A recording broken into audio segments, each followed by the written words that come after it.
Now we're going to switch gears and check out some of the new Camera Raw 5 stuff that we get inside of Photoshop CS4.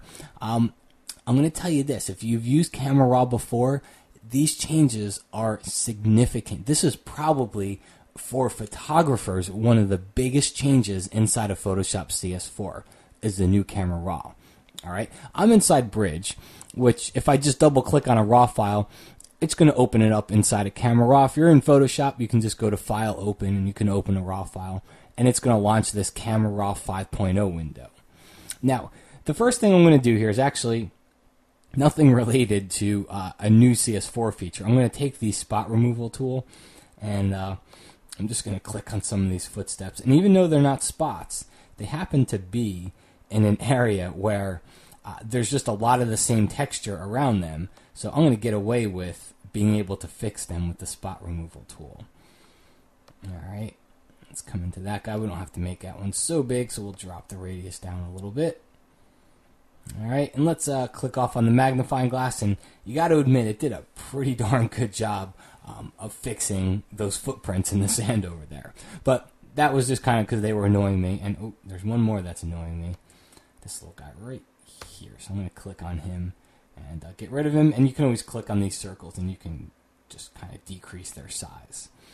Alright, so now let's get to one of the stars of Camera Raw 5, and that is this graduated filter.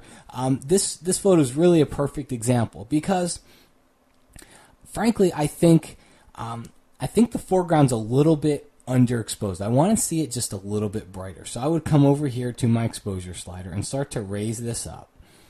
And the problem I'm going to have here is the sky was already kind of blah to begin with, but now I've really started to just overexpose the sky. And if I come up to the top right here and I turn on my clipping warnings, we're going to see that we have overexposed parts of the sky.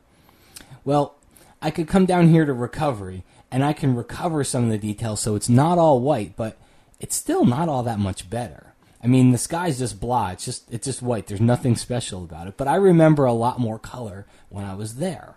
So what we can do is come up here to this graduated filter. And what it does is it simulates a gradiated neutral density filter that you would use out in the field, or maybe one of those tricks that we used to do inside of Photoshop with the gradient tool. Well, it's simulating that inside here, inside Camera Raw. So the way it works here is you've got your sliders over here on the right hand side. I'm just going to reset most of them back to 0. The one I would worry about here is exposure. What I want to do is bring down the exposure of the sky. So I'm just going to drag this down. We'll go down about a whole stop, maybe a little bit more. All right. So I'm saying that whatever I click and drag on, I'm going to decrease that area by about a stop, a little bit more. Whatever you have this set to, this exposure setting.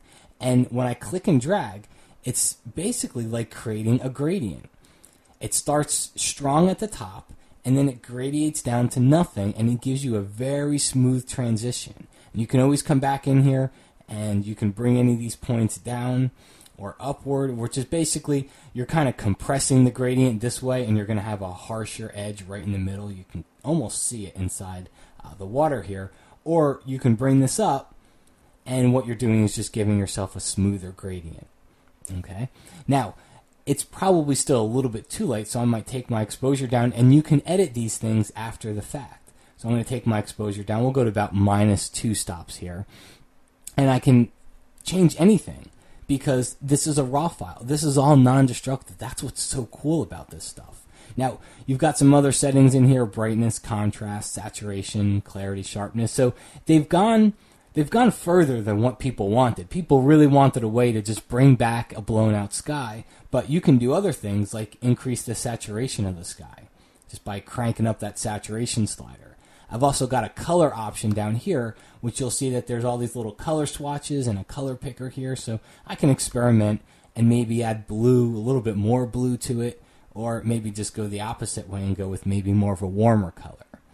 Okay? So you can come in there and change the color. But honestly, I'm just going to leave it as is. Let's take a look at the preview. Before and then after. That's a pretty significant change. And the best part about it is that once I click off of the graduated filter and I click on another tool, I can come over here and I can continue to start to develop my photo. All right, I can do other things. I can increase the exposure more if I wanted to. I can bring up the fill light. I can do other things to this photo, okay? And if I decide that I want to go and I want to change what I did to the sky, just click on your graduated filter. It's going to show you these little dots. All you got to do is just click on it. It makes it active again, and then you can come over here and you can start changing the sliders and manipulating the sliders and changing the whole effect. Now when you're done, just come to the bottom, and it's kind of cut off a little bit. I'll see if I can scroll up just I can't get there. But if you just look right below my cursor right here, there's a button that says done. I'm going to click on done, okay, and take a look back over in Bridge, and you'll see it's going to update the thumbnail here. So I've made a change to the photo, but I'm going to double click it again. It's going to reopen this photo inside of Camera Raw, and you'll see here that those changes are still there. So I could come over here, I could click on it, and I could just clear, and that's going to get rid of it, and it's basically taking me right back to my original photo. All right, so that's just kind of a peek at some of the new stuff here. The next couple videos are going to blow your mind, because not only do you get the ability to do something like this to the sky in a gradient type of a fashion, but we've actually got tools inside of Camera Raw 5 that will let us do the same types of changes with a brush, and it's still always going to be on the raw file, still always non-destructive.